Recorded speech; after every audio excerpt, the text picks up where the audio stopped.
Olá, turma! Na aula de hoje, veremos os elementos pré-textuais que compõem um projeto de pesquisa. Antes de começarmos, é preciso fazer uma importante distinção. Um projeto de pesquisa é diferente de uma pesquisa. No projeto de pesquisa, o pesquisador define o caminho que irá trilhar, especificando onde quer chegar e quais os passos que ele dará para cumprir seus objetivos. No projeto, ele também apresenta o conhecimento que ele tem para trilhar esse caminho, mostrando o que sabe sobre o que quer pesquisar para que o faça de maneira correta. Resumindo, o projeto de pesquisa define com detalhes o planejamento do caminho a ser seguido na construção de um trabalho científico de pesquisa. Lembre-se também que o projeto de pesquisa deve estar em conformidade com as normas da ABNT. Como vimos, o projeto de pesquisa é um planejamento que impõe ao autor ordem e disciplina para a execução do trabalho de acordo com os prazos estabelecidos. O primeiro elemento pré-textual do projeto de pesquisa é a introdução. Imagine-o como um filme, onde a introdução é o trailer. Aqui devem ser descritos os elementos principais do projeto, de maneira clara e objetiva, para que o leitor saiba o que vem a seguir. Em outras palavras, ela serve para situar e apresentar ao leitor o que vem pela frente, mas sem entrar em grandes detalhes. Não é comum que a introdução apresente citações diretas, mas que informe nas palavras do pesquisador sobre o que é o projeto.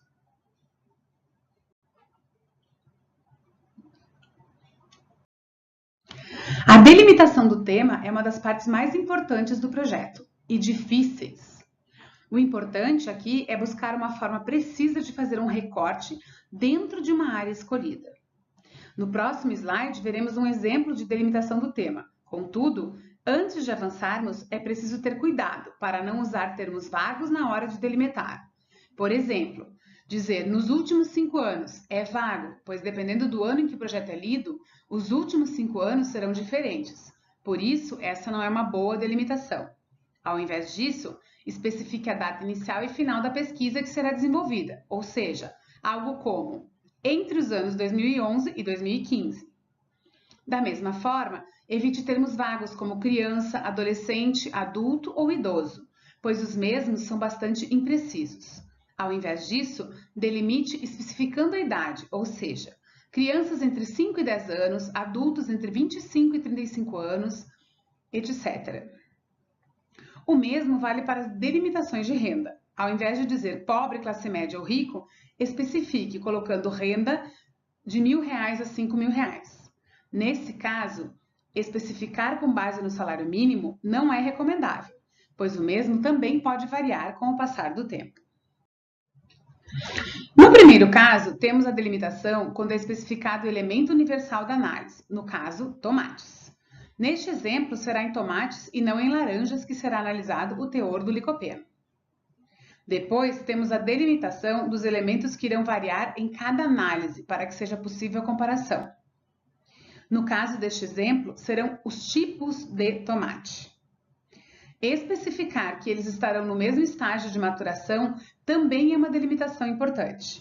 Pense comigo, uma variação no estágio de maturação poderia alterar os resultados da pesquisa, pois acrescentaria um segundo elemento de variação, e não seria possível saber se o tomate continha mais licopeno por causa do tipo ou por seu estágio de maturação.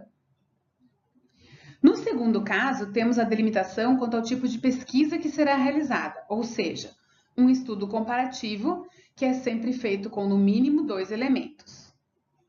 No exemplo, a comparação é entre gerência contábil e o crescimento da microempresa.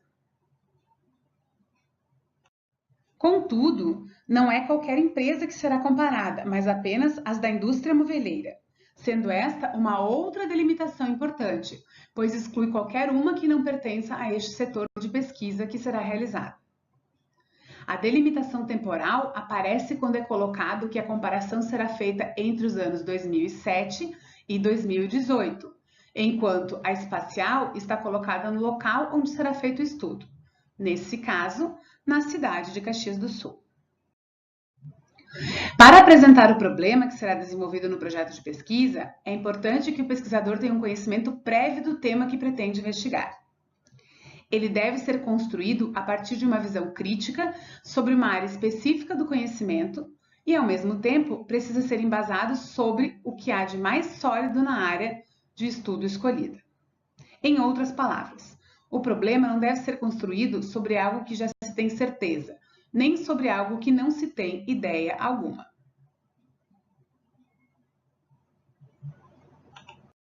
As hipóteses são as possíveis respostas do pesquisador ao problema posto e devem ser apresentadas ao menos 2 hipóteses para responder ao problema de pesquisa. Pesquisas conceituais podem envolver hipóteses pautadas por investigações bibliográficas ou teóricas, enquanto as empíricas podem ser experimentais ou de campo. Lembre-se que, caso as hipóteses proponham uma relação entre variáveis apresentadas pelo problema, elas devem estabelecer o mais claro possível qual é esta relação. O problema aqui apresentado está baseado num conteúdo bem estabelecido na área da nutrição, ou seja, que tomates possuem licopeno. Contudo, o pensamento crítico do pesquisador o faz questionar qual a variação de tomate possui maior teor da substância química. Aqui é possível perceber um problema construído a partir de uma base sólida e que ainda assim propõe compreender um ponto específico da área sobre o qual ainda não há certeza.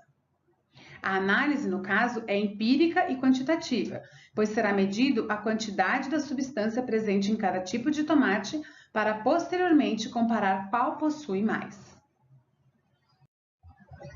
O importante é entender que toda hipótese precisa ser plausível de ser corroborada pela pesquisa. Por exemplo, ter como hipótese que seres humanos irão respirar sem equipamentos debaixo d'água é absurda, pois já é um conhecimento bem estabelecido que nós não temos essa capacidade. Por outro lado, especular que um mergulhador profissional consegue segurar a respiração, por exemplo, cerca de 5 minutos a mais que uma pessoa sem treinamento é algo plausível.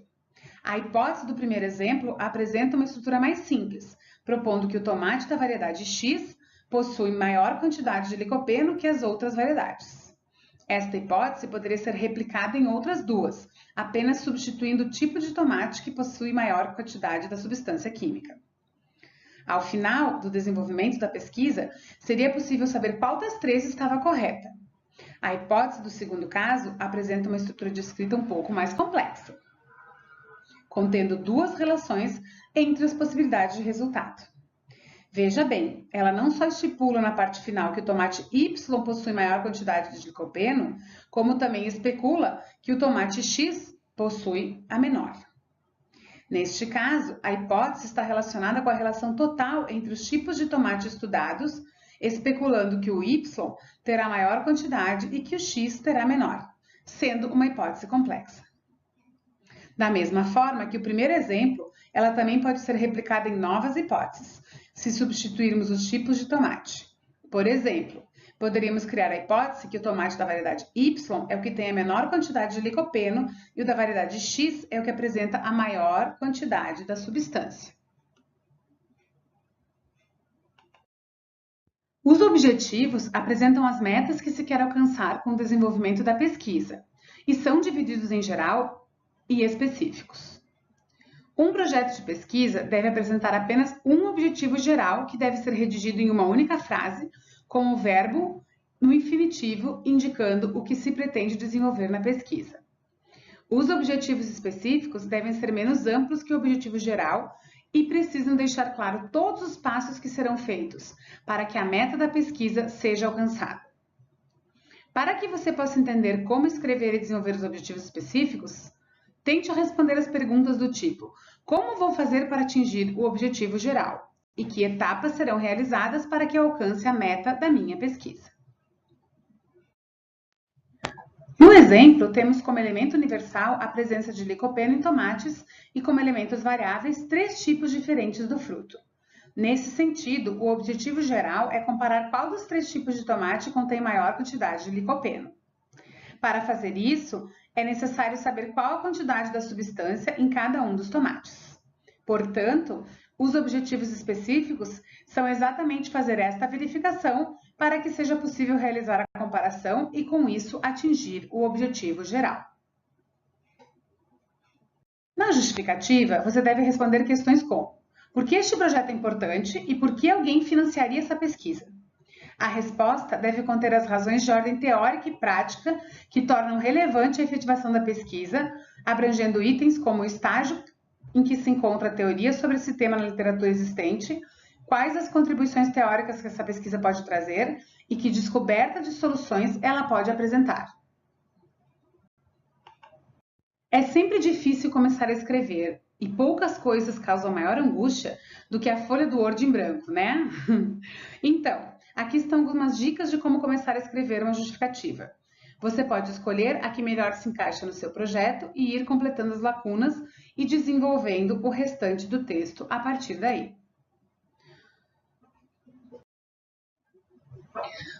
Bom, turma, por hoje é só. Até a próxima!